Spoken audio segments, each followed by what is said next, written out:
Welcome to the September edition of Mustard Moments. Real people, real mustard. This is Mustard Moments. I'm here with Scott Berney, who's an enthusiast of German mustards, also a college roommate of mine, so we go pretty far back. And I'm pretty fascinated because we have a lot of mustards in squeeze tubes. I've been to Germany, but I've never actually seen this kind of thing. It's like mustard that is toothpaste. Maybe you don't want to brush your teeth with it. Maybe I would. Scott, tell me about how you learned about these German mustards initially. I discovered this stuff when I was traveling throughout Germany and Austria. And I have a friend in particular who lives in Austria. So I get more of a day-to-day traditional kind of experience when I'm there. That was actually how I discovered the first one, which is the most kind of basic mustard that we're going to try. It's called Mittelscharfer Delikatessen. So I see the word delicatessen in that. Yep. And I don't know what Mittelscharfer is. But so the Mittelscharf is like medium, essentially. Yeah, like the middle. Right. Okay. So just middle of the road. Yeah. Balanced mustard, nothing extreme. That's right. Because this is a German edition. We have pretzels, of course, today to dip our mustards in. I also have a nice German Hefeweizen, so cheers. Pilsner. Cheers. So right off the bat, I think the texture is really fun because it came from a tube, and you can kind of see the tube pattern as it was squeezed out, and it's a little more thick and viscous than a lot of the mustards I've seen in America, I'd say, without even having tried it.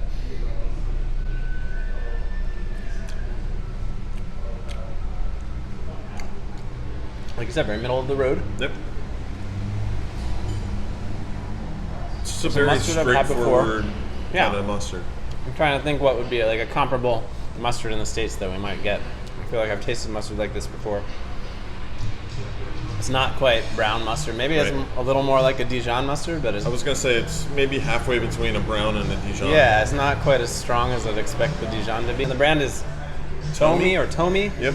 It's actually now owned by Nestle. And all of these are surprisingly affordable. So a large tube like this may run you $2 to $3 in a grocery store. And they last for a lot longer than you'd actually expect. Yeah, it really is like a large tube of toothpaste. It's almost exactly that size. Yep. All right, well, let's try another one. Tell me what you know about this guy. Looks like you've hit it pretty hard already. This one is obviously my favorite. So the Löwensenf, as it's called, it features the most unfortunate combination of letters in German with the Z and the W next to each other. But Zwiebel is German for onion. Ah. So this is a red onion mustard that we actually had never tried before until we were in Austria last year. I do have a friend who is from Germany, but he lives and works in the United States.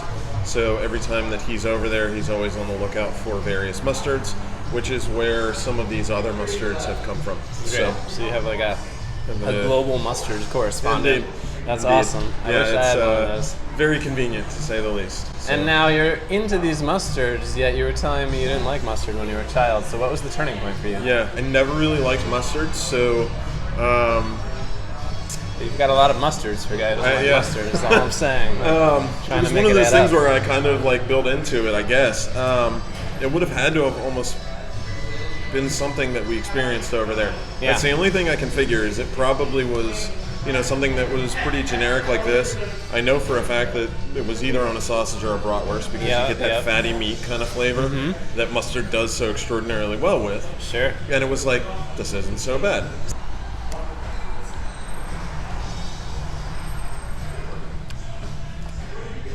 Wow. I never had anything quite like that. It's different. It's a little bit more mild, actually, of a mustard. Mm-hmm. It's much more mild, I'd say, than I was expecting. When you hear onion, you think of eyes crying and that bite if you eat raw onions, which I'm not a huge fan of with the raw onions, but there's none of that. But it's very subtly different. It has less of the acidity of a traditional mustard. So there's, I would presume, because of the red onion paste that's in here, I would presume that there's not as much vinegar, for example. Adds a bit of a different kick. So, man, I took a German class a few years ago at CCAC, but not enough is sticking for me to be able to read the back of that label. It's water. And then actually the second ingredient on here is in fact onion. Then mustard, Then there's vinegar, sugar, salt, spices, and natural aromas. So this is one that I have not tried. This is a new one that was just brought to me by my friend in Germany, or from Germany. It's the word balsamic. Yes, so it's balsamic vinegar. And beyond that, I believe it is just straight mustard. You can smell the balsamic vinegar. So all mustard, I believe, is vinegar, right? Right. Mustard is mustard seed and vinegar. Pretty much. So the balsamic is what makes this stand out. So you get the mustard in the front, and then kind of on the back end of the flavor is, at least for me, when I caught the actual flavor of the balsamic vinegar. Mm-hmm. So now before we move on, we talked a little bit about how you came to enjoy mustard. Tell me about the years where you didn't like mustard and what that was like for you. So growing up, very much thank my mother. She used mustard as a punishment for me, primarily if I would use a cuss word. So I got a lot of mustard when I was young, and it was primarily Dijon. Okay. Wasn't it an effective punishment? Did it? Sounds like it didn't stop you if you got a lot of mustard. Well, yeah, I guess in that way. Maybe you secretly liked it all along. No, I hated it. It just, it wasn't miserable enough for me to change kind of ways. curtail my behavior. Got it. So, not a terribly effective punishment, and as it turns out, now I love mustard. So, but yeah, she would actually she would take like a soup spoon and put a fairly large amount of Dijon on the soup spoon, and I had to eat the whole thing within whatever it was, a minute, 2 minutes, whatever. Oh, wow. So it was, especially as a 6-year-old kid, it was a pretty unpleasant experience. I was gonna say, how long did this go on? Like, as a 6-year-old kid, were you doing this in high school? Oh, no. Having tablespoons of mustard when you did something wrong? No. No, definitely not. But yeah, that was primarily, like primary school age. When did you first go to Germany? The first time was in 9th grade. Okay. Didn't really eat mustard at all on that trip, and then I did an exchange program in 11th grade where I met my friend who I'm still friends with that lives in Vienna. Yeah. And so it was at that time that I started to get introduced to it as part of the culture. That was really when I first, I think, started to appreciate it more. So 2 trips to Germany before college. Correct. And then you met me. Right. So I like to think I had something to do with this transition. Maybe not. I don't know. I mean, you are still on my phone as Hot Dog Tim. So that's great to know that I had an impact, even if it was mostly Germany. At least I'll pretend that I had an impact. That's right. On your condiment well-being. So moving on to this Löwensenf, is that how you say it? Löwensenf is kind of akin to Löwenbräu or Löwenbrau. So Löwen or Löwe is the German word for a lion. I was going to say there's a lion on That's the... That's right. So that's the brand name of that mustard. Uh-huh. And then I like the logo. Is a medium piquant. So piquant is a different way of... like hot? Like Spanish picante? So technically, in German, the word scharf is actually when you have spicy foods, that's scharf, is spicy. Piquant is more... almost like the difference between horseradish and spicy, if you will. Okay. This is a medium, so it should have a medium horseradish kick. Okay. And horseradish makes me think of wasabi too. I've had like wasabi mustards, and man, those have a kick. So I can't really smell anything.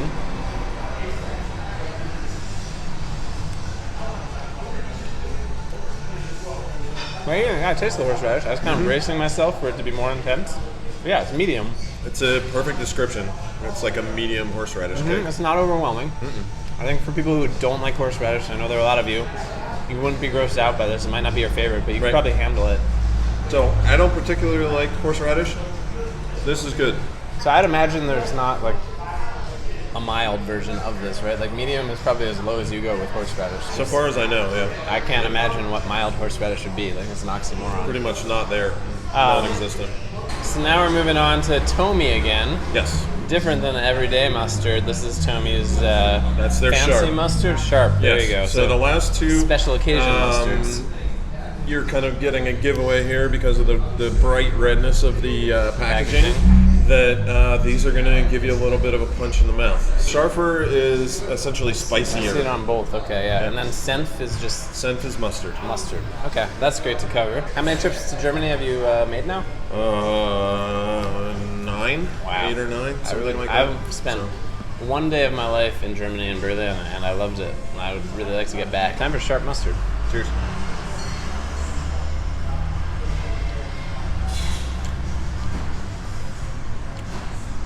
That one's not as bad. It's pretty well balanced for sharp Actually. mustard. Yeah. Again, I was kind of bracing myself, knowing what we were getting into. It's like as soon as you try it, you can tell it's gonna be sharp.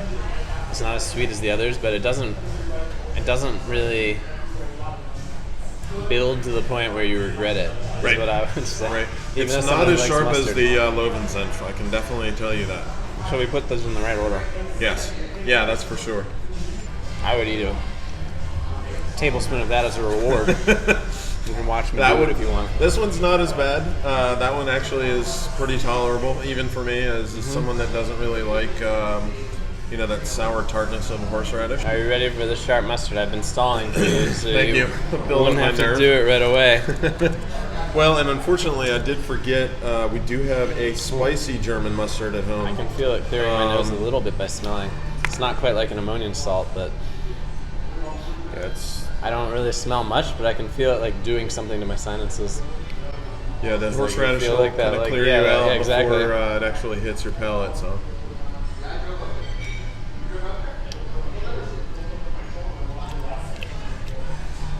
That was quite a bit sharper. But it doesn't have like the harsh aftertaste I noticed with some American sharp mustards. Yes. And It still makes my eyes water a little bit. I don't know why that is. So. But some there's like a biting sensation that I'd feel, and I'm not really feeling the bite. For me, it's like all Still after the mustard. it's like all the this case. positives of a sharp mustard without the drawback of that like very acerbic finish. Right. I'm a big fan. The other thing that I really like is that you don't really see in most of these Germanic places very many plastic bottles anywhere. So these are made out of metal. Now they do have obviously a plastic cap on them, but the vast majority of products over there are not stored or sold in plastic containers. It's either glass or metal, and there's a very prominent recycling program. So people are, I think, a lot more diligent about recycling and a lot more diligent about single-use plastics than we are. And that's one of the great things about traveling, right? Not that we get everything wrong in this country, but when you get to go other places, you see how other people do things, and you realize that we haven't got it all figured out, and maybe there's some places that do things a little better than us. Indeed. Last but not least, I know that you are a ketchup advocate. I've had a lot of ketchup detractors on this show. So if you have any positive things to say about ketchup, this is your opportunity, especially as it works with mustard, as someone who appreciates both now. Speak to that. You're very well rounded. Just as a for instance, on certain types of sausage, I'll actually use both. So I know that obviously there's the ketchup on any kind of cased meats, faux pas. I don't use it on hot dogs as much, but especially if it's just kind of a cheap generic hot dog that there's not too much to it anyway, then something like that is going to get ketchup, mustard, onions, I agree with that. relish. When you don't want to taste the hot dog. Exactly. What offends my sensibilities is when people use too much, because then, especially if you're like preparing it in a commercial setting, like you're working Right. hard to make something good, and it's all about balance, but people do tend to use absurd amounts of ketchup. Well, and what I kind of like about, especially, I do it a lot on a spicy Italian sausage, is I'll grill peppers and onions, and then Sure. I'll do kind of just one line of ketchup and one line of mustard. And I actually like the way that the sweetness of the ketchup kind of offsets the tartness of the mustard, and they both work together really well with the spiciness of the sausage. So it's just an all-around good flavor profile. The Icelandic style hot dog made in Reykjavik uses both ketchup and mustard and a remoulade. I think that works quite well. It's when you just put ketchup on a hot dog, I really think, unless it's a gross hot dog, that it's really not usually an improvement. That was how I ate them as a kid, and now I've definitely broadened my When you start to horizons mix it with other things, substantially. There's a lot more potential. Well, thanks so much, Scott. Thanks for watching. This has been Mustard Moments. Real people, real mustard, with Scott Berney this month, and authentic German mustards.